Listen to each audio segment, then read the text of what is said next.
Hello बच्चों, चलिए प्रश्न को देखते हैं। प्रश्न, जांच कीजिए कि निम्नलिखित कथन सत्य है अथवा असत्य है।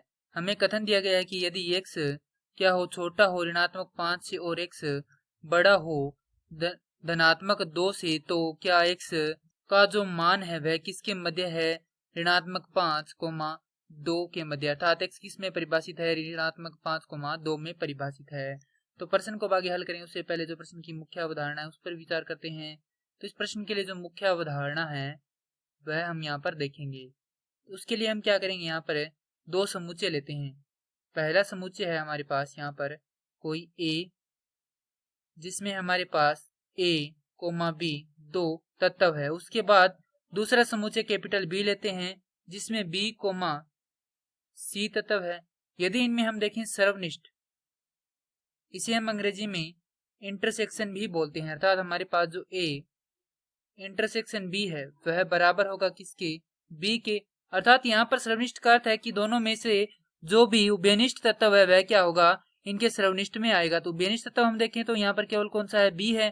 तो यहाँ पर हमारे पास जो A इंटरसेक्शन B का समुच्चय है वह किसका बनेगा? केवल B का बनेगा। यदि इनमें अन्य होते तो भी क्या आ जाते? वो इस समुच्चय के अंदर आ जाते।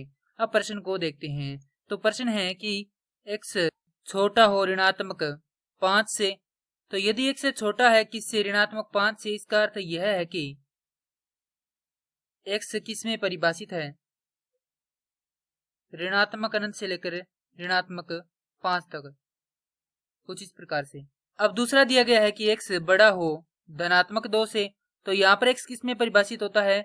यहाँ पर x परिभाषित होता है 2 से लेकर धनात्मक अनंत तक। और प्रश्न में हमें कहा गया है कि x किस में परिभाषित है?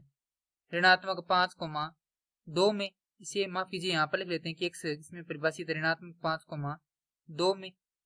अब यदि हम इन दोनों जो समुच्चय है हमारे पास यहाँ पर इन दोनों के समुच्चय बन रहा है, यदि इसका सर्वनिष्ठ देखें तो हमारे पास जो x है वह परिभाषित है किससे? रिक्त समुच्चय से।